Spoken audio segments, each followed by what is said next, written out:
¿Me decís vos cuándo? ¿En qué momento?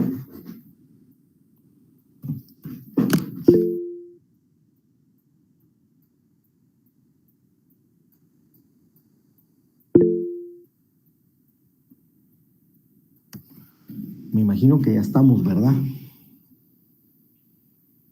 Ok. Muy bien, mucho gusto para todas las o a las personas que tienen a bien estar conectadas por medio de este programa en este momento. Pues mi nombre es Óscar Fernando López, abogado y notario.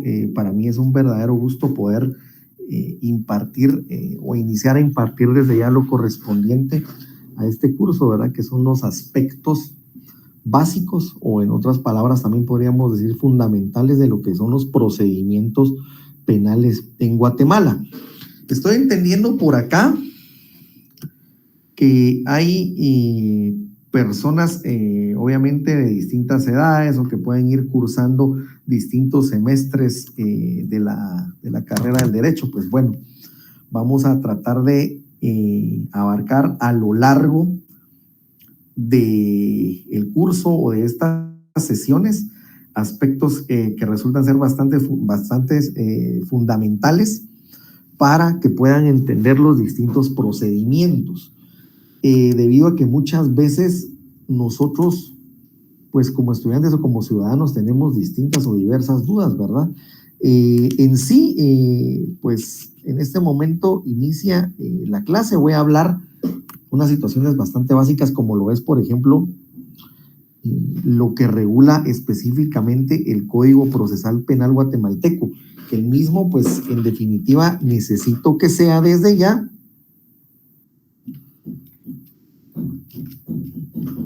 utilizado por parte de las personas que están dentro del curso para poder tener una correcta guía, ¿verdad? Ya que es esta norma procesal la que rige el proceso penal y estos procedimientos de los cuales vamos a ir hablando con el tiempo. El Código Procesal Penal guatemalteco corresponde específicamente al decreto número 5192 del Congreso de la República de Guatemala. El mismo se encuentra vigente ya desde hace algún tiempo. Lógicamente, entra en vigencia en el año de 1994. Con anterioridad se utilizaba otro código, el cual regulaba distintos procedimientos, pero todo se dilucidaba de manera escrita. En la actualidad, rige generalmente dentro del proceso penal guatemalteco o los procedimientos penales guatemaltecos el principio de oralidad, aunque hay algunas situaciones por ahí bastante cortas en algunos lapsos del procedimiento que se dan todavía de manera escrita, algunos memoriales, algunos escritos que vamos a ir viendo conforme vayamos avanzando en esta temática. Pero vamos a enfocarnos específicamente en este momento en los principios básicos que regula el Código Procesal Penal guatemalteco. Repito, decreto número 5192 del Congreso de la República de Guatemala. Tenemos por ahí el número 1, que nos indica que no hay pena sin ley. Dice de manera literal el artículo 1 del Código Procesal Penal alguna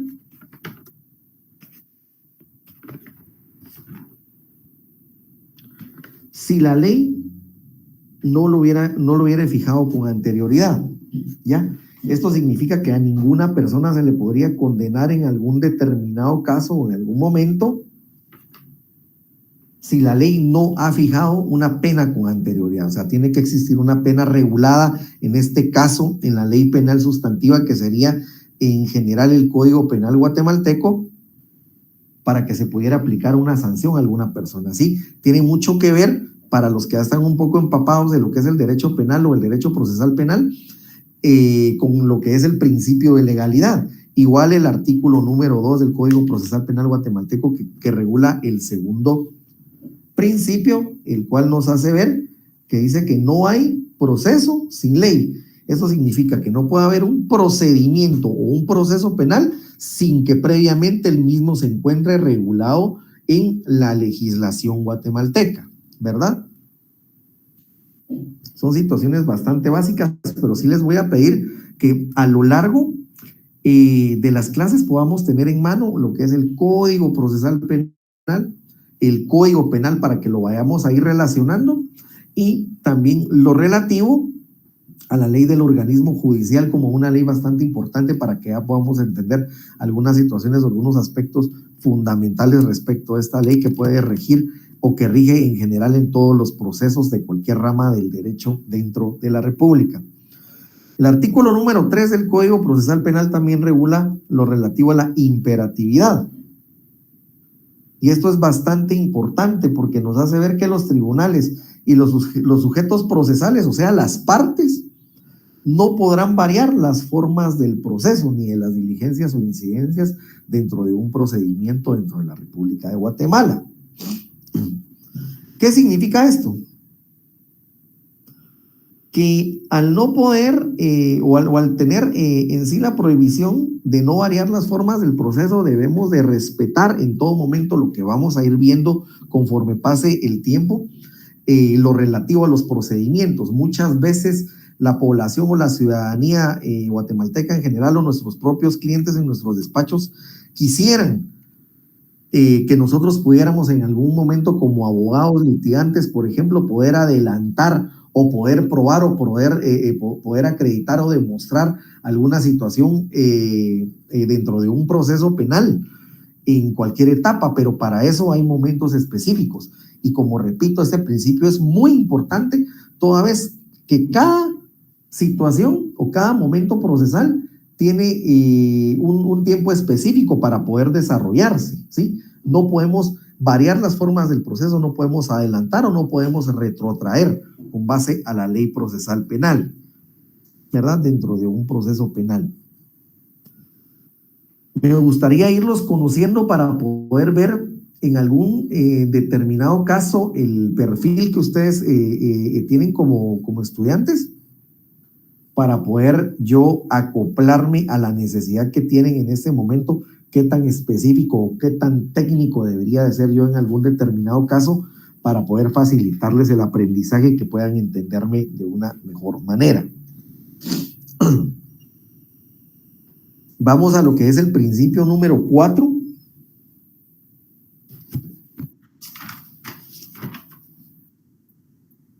En el entendido que son 23 principios los que están regulados en dicha ley. El principio número 4 nos indica lo relativo o regula lo relativo al juicio previo.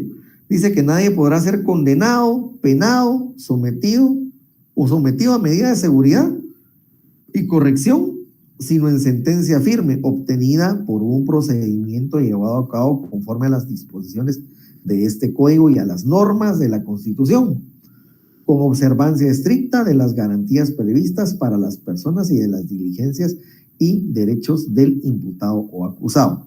¿A qué se refiere este principio para que lo podamos entender?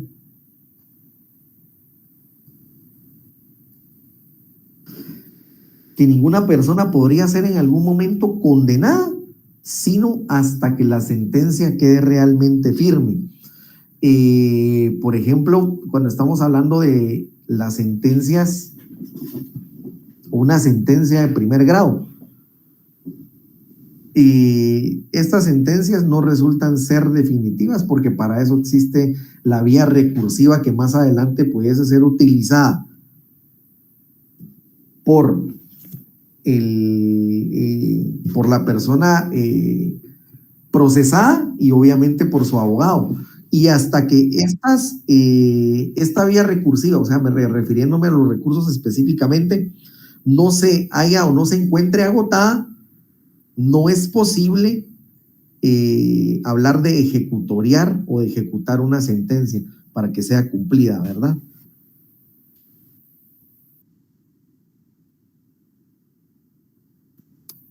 Ahí.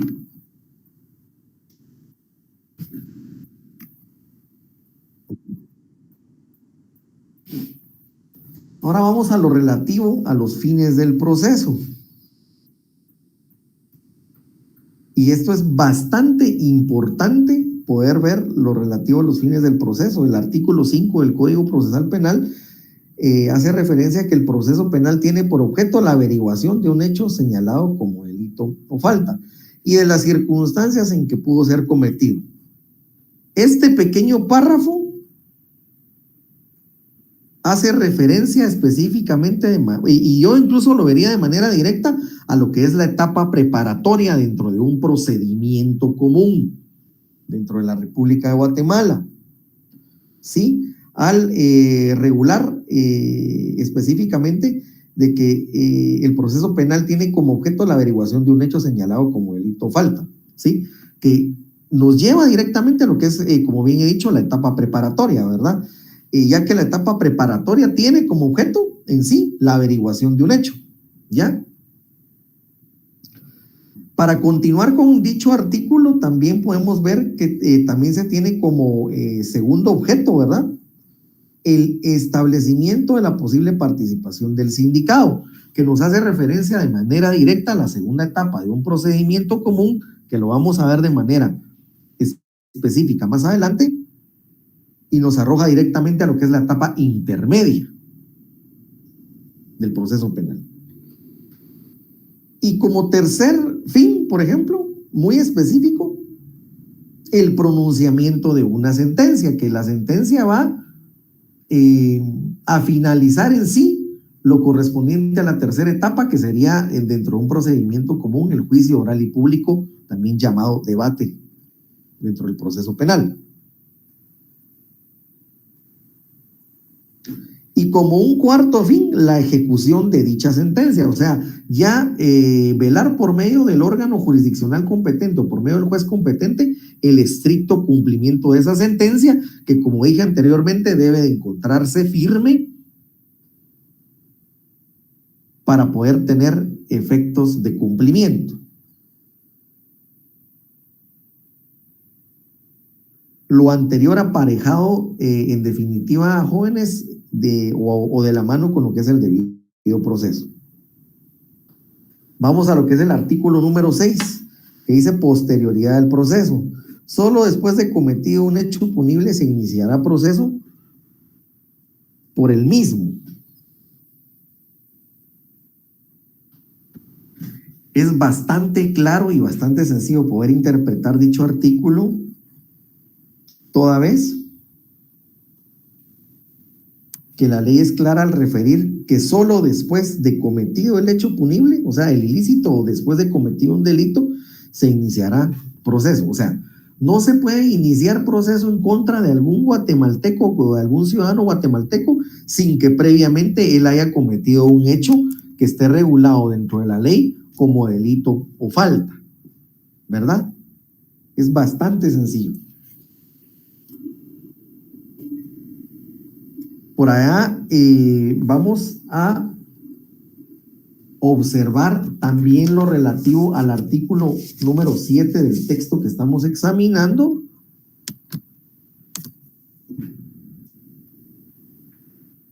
El cual indica lo relativo a la independencia e imparcialidad. Y que dice que el juzgamiento y decisión de las causas penales se llevará a cabo por jueces imparciales e independientes, solo sometidos a la Constitución Política de la República de Guatemala y obviamente a la ley. Esta es una situación bastante interesante de poder analizar ya en situaciones o términos reales. Toda vez que muchas veces en la práctica o en la vida real se ve un tanto manipulada dicha situación en cuanto a lo que es la independencia y la imparcialidad. Es un tema bastante complicado de poder llevar a Honduras, toda vez que también debemos de tener como guatemaltecos o abogados litigantes la debida prudencia al tratar este tema, pero sí en algunos aspectos o en algunos juzgados específicos se ve un tanto limitada la independencia judicial o imparcialidad a la cual deben de estar sujetos los juzgadores por X o por Y motivo, ¿verdad? Es una situación que sería discutir de otra forma, ¿verdad? Es bastante complicado. Entonces, para lo cual seré bastante prudente en dejarlo hasta acá. Adicional, una situación que va aparejada a la independencia en las resoluciones de los jueces o decisiones de los jueces, que está regulada en el artículo 8 del Código Procesal Penal guatemalteco, que es específicamente la independencia del Ministerio Público, y que dice que el Ministerio Público como institución goza de plena independencia para el ejercicio de la acción penal y la investigación en forma determinada en este código, salvo subordinación jerárquica establecida en su propia ley. También indica que ninguna autoridad podrá dar instrucciones al jefe del Ministerio Público o a sus subordinados.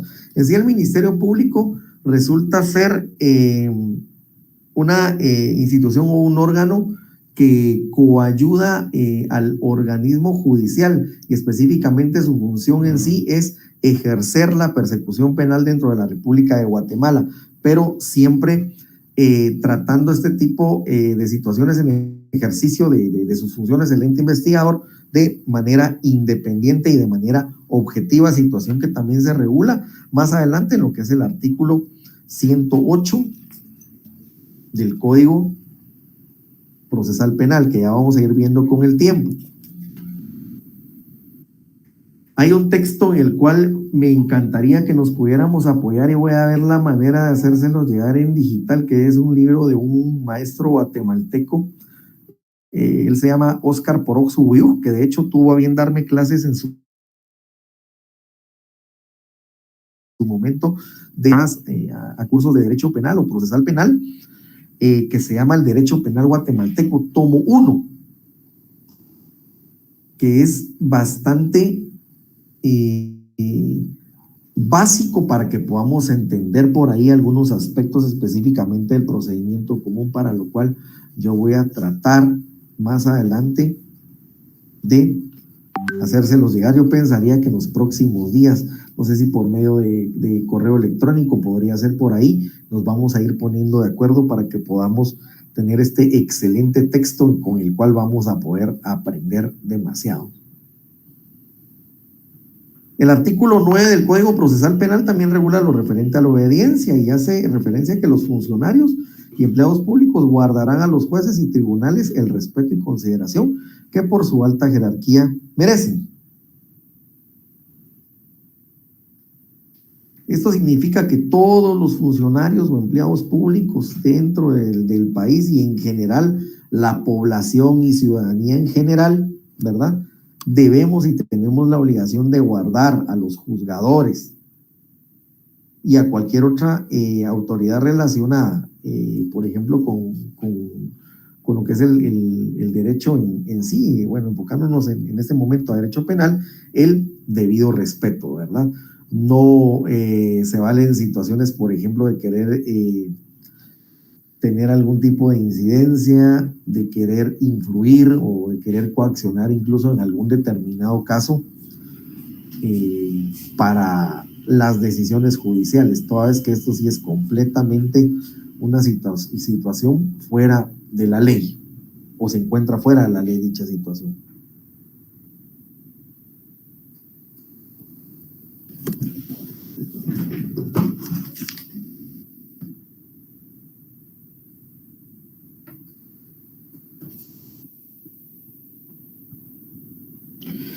El artículo 10 del Código Procesal Penal hace referencia a lo que son las censuras, coacciones y recomendaciones, e indica que queda terminantemente prohibida toda acción de particulares, funcionarios y empleados de cualquier categoría que tienda a limitar o impedir el ejercicio de la función jurisdiccional. En este sentido, pues queda nuevamente en evidencia que dentro de estos principios que estamos, pues en este momento viendo uno por uno, nosotros tenemos que tener en cuenta que es completamente prohibido accionar o tomar alguna acción que pueda impedir el libre ejercicio o el hecho de un libre desempeño por parte de los juzgadores dentro del proceso penal y en sí dentro de cualquier rama del derecho o dentro de cualquier procedimiento, ¿verdad? Este artículo 10, en cuanto a estas censuras, coacciones y recomendaciones, únicamente viene a reforzar los aspectos que con anterioridad hemos estado viendo por ahí, como por ejemplo lo que ya vimos, independencia e imparcialidad, independencia del Ministerio Público y obediencia. Están muy relacionados estos artículos para que podamos tener la mente bastante amplia al respecto. Lo relativo a la prevalencia del criterio jurisdiccional, en su artículo 11, que dice que los sujetos procesales deben deben acatar las resoluciones del tribunal y solo podrán impugnarlas por los medios y en la forma establecidos o en la forma establecida por la ley, ¿verdad? En cuanto a la prevalencia del criterio jurisdiccional. Vamos a analizar en este momento un artículo que es clave y resulta ser fundamental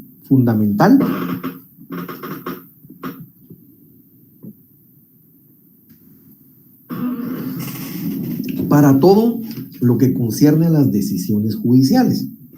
Y ese es específicamente el artículo 11 bis, en cuanto al principio de fundamentación o fundamentación, y dice que los autos y sentencias, o sea, en sí, todas las resoluciones judiciales contendrán una clara y precisa fundamentación de la decisión. Su ausencia constituye un defecto absoluto de forma.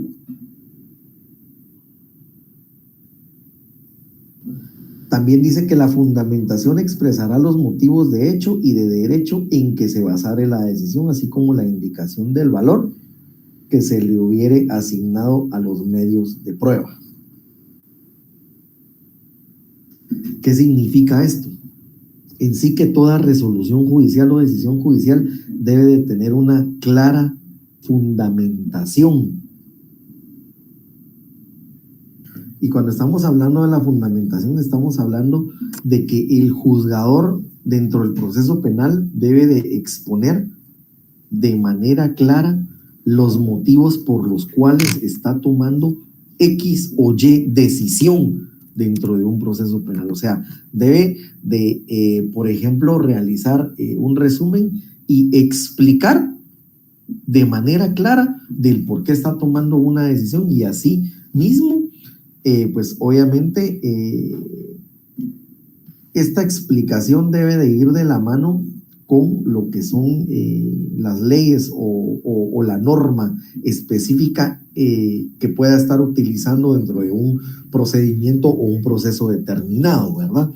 Si en algún determinado caso una resolución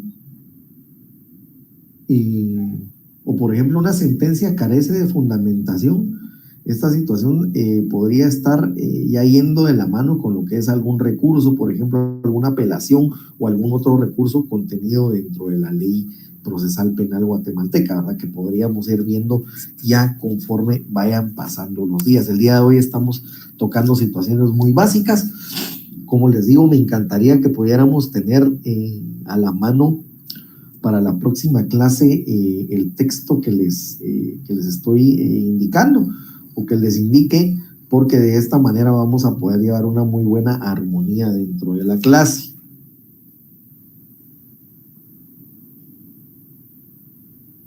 Y para finalizar con lo que es el principio de fundamentación, el último párrafo del artículo 11 bis del Código nos dice que toda resolución judicial carente de fundamentación viola el derecho constitucional de defensa y de la acción penal.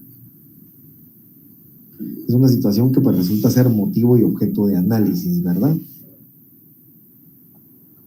Artículo 12 regula la obligatoriedad, gratuidad y publicidad y dice que la función de los tribunales en los procesos es obligatoria, gratuita y pública. O sea, que en definitiva la intervención de tribunales y acá de unas estamos abarcando otro tipo de instituciones, como por ejemplo lo es el Ministerio Público, o como por ejemplo lo pudiera hacer algún otro órgano que pueda intervenir dentro de un proceso penal guatemalteco, como por ejemplo lo que es INASIF, ¿verdad? Todas estas instituciones estatales no tienen por qué estar cobrando en ningún momento por el hecho de avanzar en una investigación o cualquier intervención o diligencia a la cual ellos tengan que darle cumplimiento por mandato de ley. O sea, el proceso penal en sí debe de llevarse de manera gratuita o de prestarse de manera gratuita, ¿verdad? Por medio de los respectivos órganos, ¿verdad? Diría yo, a excepción de aquellas personas que, por ejemplo, contratan un abogado particular para que les pueda gestionar X o Y situación o ejercer la defensa o en algún momento querellarse, pues el abogado particular, en definitiva, sí va a ser una persona sujeta de cobro de honorarios, lógicamente. Pero las instituciones estatales no tienen por qué estar cobrando en algún determinado momento cantidad alguna.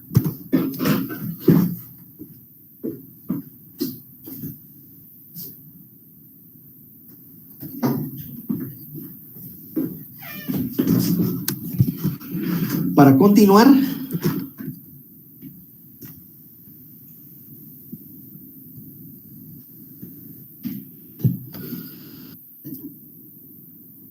el artículo 13 del mismo texto regula por acá lo relativo a la indisponibilidad. Dice que los tribunales no pueden renunciar al ejercicio de su función, sino en los casos de ley. Los interesados no pueden recurrir a tribunal distinto del reputado legalmente competente.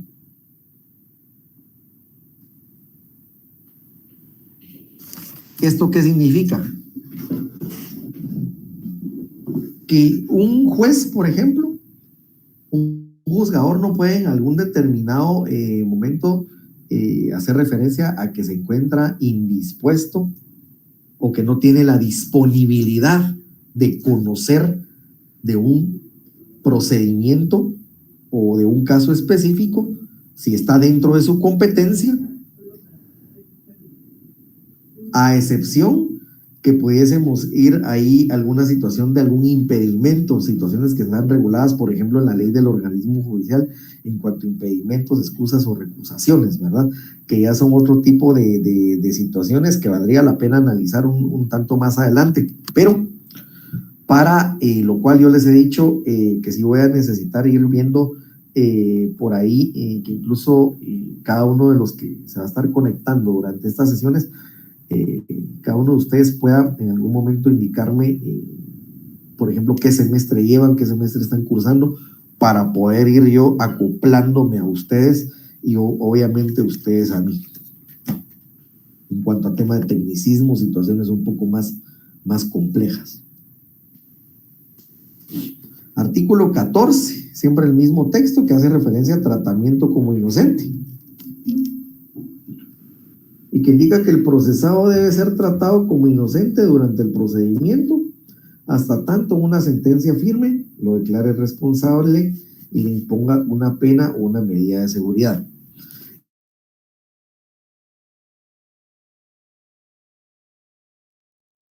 Esto va a cumplir Guatemala en cuanto a la presunción de inocencia se refiere. Lamentablemente, ya en la práctica, lo que resulta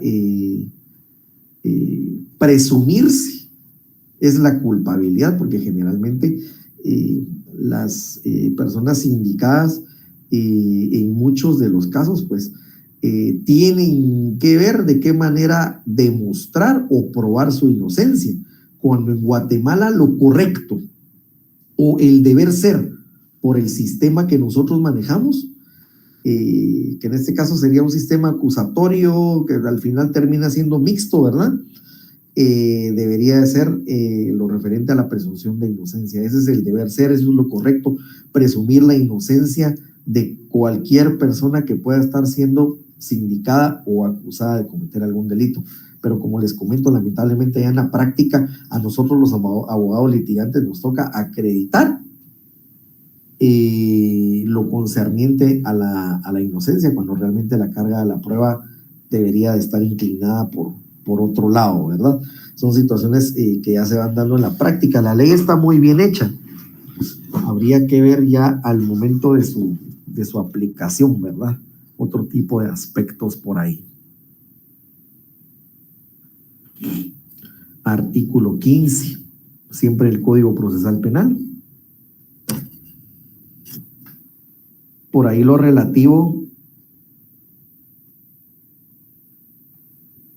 a la declaración libre. Dice que el imputado no puede ser obligado a declarar contra sí mismo ni a declararse culpable.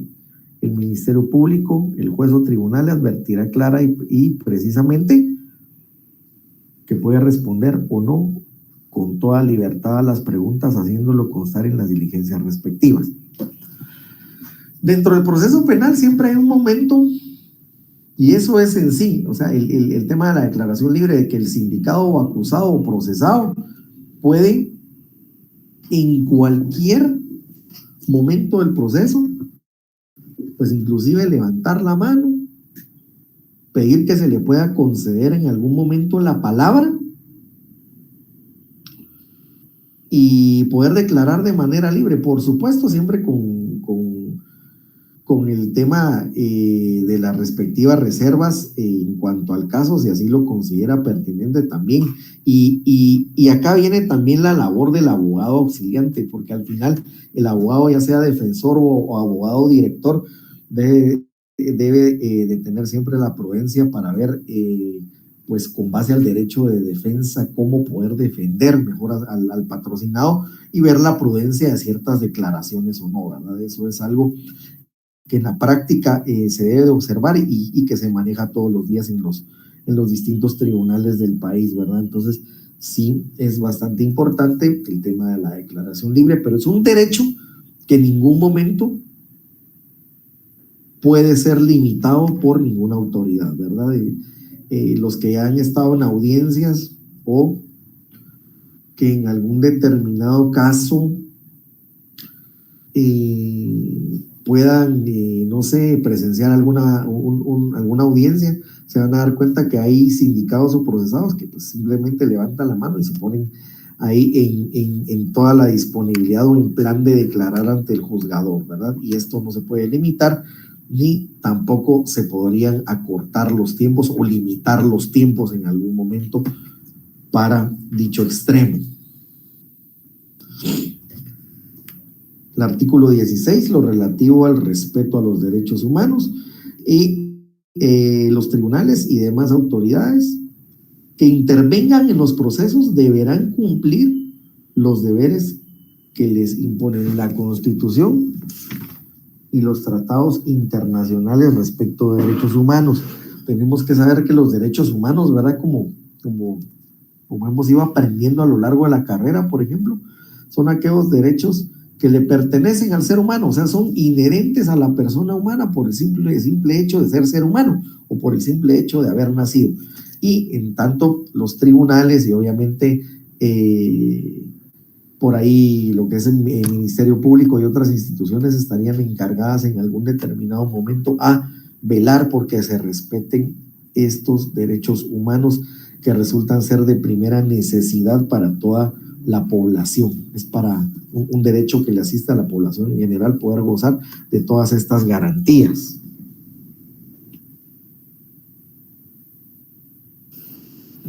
Un artículo bastante importante, que es el artículo 17, que habla de única persecución y que dice que nadie debe ser perseguido penalmente más de una vez por el mismo hecho. ¿Qué significa esto? Y va de la mano con una institución que resulta ser bastante importante, como lo es la institución de la cosa juzgada. Tenemos por acá que una persona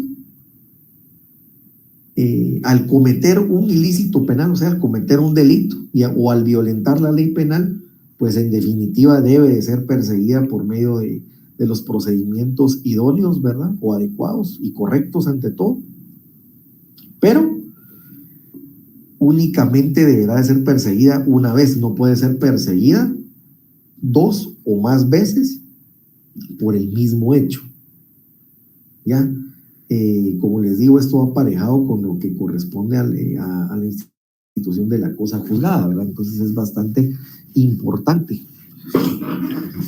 Nosotros tenemos un número determinado de clases acá y sé que el tiempo va a ser bastante corto para poder ir aprendiendo algunos aspectos un tanto más a fondo, pero trataré de esforzarme por ahí lo mejor posible para que ustedes puedan entender un poco más de este tema. Y ahora sí vamos a lo que es el artículo 18, que sí regula lo relativo a la cosa juzgada. Y dice que un proceso fenecido no podrá ser abierto de nuevo, excepto en caso de revisión conforme a lo previsto en este código. Muy sencillo, yo creo que el código es bastante explícito, pero dice que un proceso fenecido significa terminado. Un proceso ya terminado ya no podrá ser abierto, y la única excepción sería en algún determinado momento lo concerniente al recurso de revisión ante la Corte Suprema de Justicia. Ya son unas situaciones un poco más complejas y profundas, ¿verdad? Porque recursos de revisión, pues al final no es muy común que se tengan a bien plantear por parte de abogados. No es una situación que hayan miles de recursos de revisión, toda vez que se deben de llenar distintos requisitos o presupuestos procesales para poder hablar de dicho recurso, ¿verdad?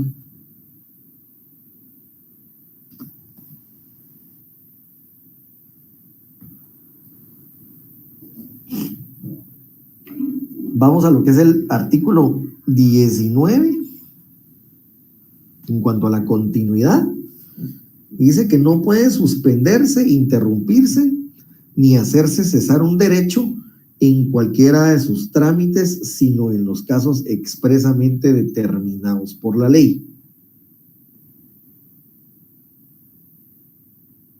Esto es bastante sencillo también porque hace referencia a que no se puede suspender o interrumpir, ni cesarse ni retrasarse un proceso, a menos que alguna norma o algún artículo específico, alguna ley, así lo pudiese regular. De lo contrario, no se puede estar con temas de retardos.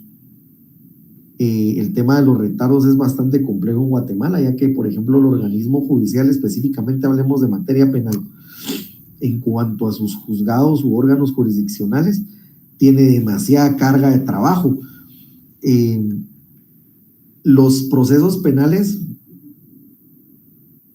o el proceso penal tiene ciertos términos en cuanto a tiempo o plazos ya regulados en la ley, los cuales deberían de cumplirse a cabalidad, pero por motivos de carga laboral a los juzgados del país les cuesta mucho poder cumplir con esta situación, ¿verdad? Entonces, en ese sentido es un tanto complicado porque muchas veces no es que haya intención, o mejor dicho, generalmente no hay por qué retrasar los procedimientos. O sea, no es que sea intención de un juzgado o de un órgano jurisdiccional que se tarde un proceso. Simple y sencillamente, muchas veces el organismo judicial y los juzgados no cuentan con el personal necesario en cuanto a número de personas que laboren allí dentro, y no cuenta con una cantidad suficiente de juzgadores a nivel nacional como para poder pensar que se pueden seguir acelerando los procedimientos. Es bastante complejo, y esta es una situación que también va de la mano o aparejada con el tema del presupuesto al cual es sujeto el organismo judicial, ¿verdad? El presupuesto que tiene asignado, ¿verdad?, para su funcionamiento.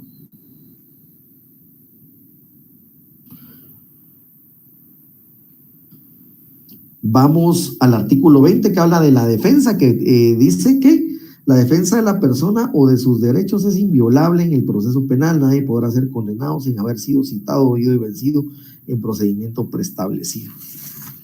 Esto va completamente de la mano para que podamos tener por ahí también como otro texto básico, lógicamente, la Constitución Política de la República de Guatemala, en su artículo 12, en donde regula lo concerniente al derecho de defensa. El guatemalteco o el ciudadano guatemalteco, al momento de ser acusado o procesado por algún motivo, tiene todo el derecho de defenderse por todos los medios legales que sean pertinentes en cuanto a pruebas se refiere. Como repito, tenemos que tener la Constitución Política ahí a la mano, ¿verdad? Ustedes con su Constitución, y les recomendaría que desde ya puedan analizar estos 281 artículos de la Constitución que resultan ser bastante importantes y fundamentales para poder ir entendiendo a futuro todas las ramas del derecho, porque en la Constitución se regula, por ejemplo, lo relativo a derechos humanos, a garantías procesales dentro del ramo penal, regula situaciones de derecho civil, regula situaciones de derecho laboral. O sea, la Constitución en sí resulta ser la ley suprema que nos rige a todos los guatemaltecos.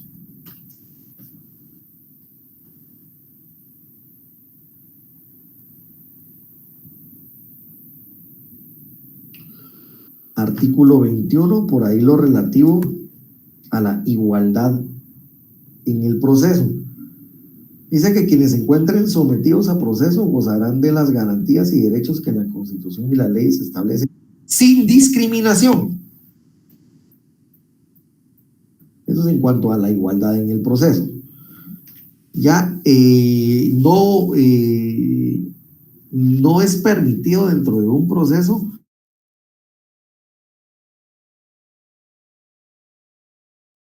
que una parte de alguna manera, o pasar, mejor dicho, por encima de la otra parte, toda vez que sí la ley procesal penal guatemalteca, también llamada ley adjetiva, dentro del proceso penal, sí regula que todos tenemos esta igualdad en cuanto a derechos y condiciones, ¿verdad?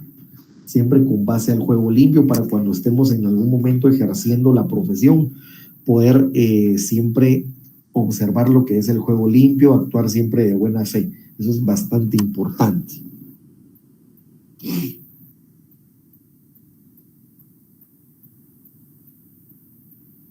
Vamos por ahí también al artículo 22, lugares de asilo. Dice que salvo los tratados internacionales, el Estado no reconoce en su territorio lugares de asilo en donde los delincuentes consigan la impunidad o la disminución de sus condenas.